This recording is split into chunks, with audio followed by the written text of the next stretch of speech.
The Big Bang Theory, what's it state? That the universe was created at a single point about 13.8 billion years ago. And it has been expanding and cooling ever since. So if we do a reverse of this, it means if the universe is expanding now, so the early universe was so dense and it was so hot that at that temperature, the formation of the atoms were not possible because of the particles moving at a very high speed due to a very high temperature. So the radiations from the early universe were not able to escape. Let's say after the Big Bang, around 380,000 years after the Big Bang, these radiations are able to pass out. How these radiations are able to pass out? Because in the beginning, because the universe was so dense and hot that these radiations are not able to escape. But as the universe expands and it cools down, the space between the particles increases.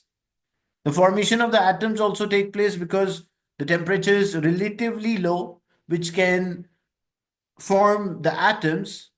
Otherwise, if a temperature is too high, the particles like electron, protons, neutrons are moving at so high speed, so they cannot be confined in a certain region.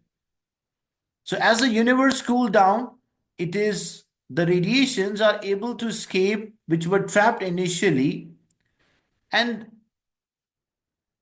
when we receive those radiations, we call them as cosmic microwave background radiation. But why we call them as a microwave? Because the radiations which are actually emitted out are different from what we receive. As a Doppler effect, when a source is moving away from the observer, so the observer will not receive the same wavelength which it should observe. So we have an electromagnetic spectrum, we have radio, we have micro, we have infra, visible, the part of the spectrum which we can see, the ultraviolet, X-rays, and gamma, where gamma is having the shortest wavelength and radio is having the longest wavelength.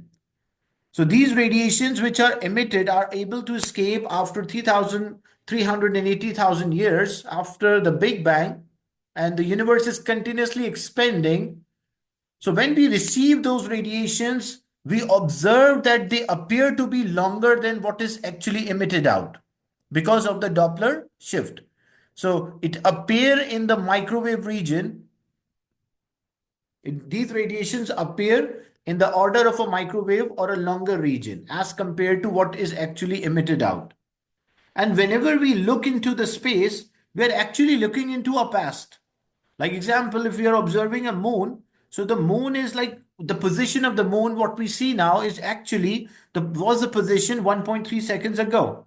Same thing for a sun. When we are observing a sun and the daytime at the daytime, so it's 8.3 minutes the position, it's a past position. Like that was actually a position of the sun 8.3 minutes ago. Same thing happened for the stars or galaxies which we are observing. They are so many light years away from us. So actually, this is not the future, the present. It's actually the past whenever we look into the space. So the cosmic microwave background radiations were not able to escape because initially the universe was so dense and it was hot. But as the universe cooled down, these radiations were able to escape after 380,000 years after the Big Bang. And the radiation which we receive, and it's not like only one part of, when we focus on any one part of the space or the sky, we are observing these radiation. We observe same throughout the region. It's not like only one end we have a CMBR, cosmic microwave background. When we are observing, we receive these radiation all around us. So this gives an evidence that everything around us is moving away, and it is giving an approximate an idea that longer wavelength we receive. So it means that the source is moving away or the universe is expanding.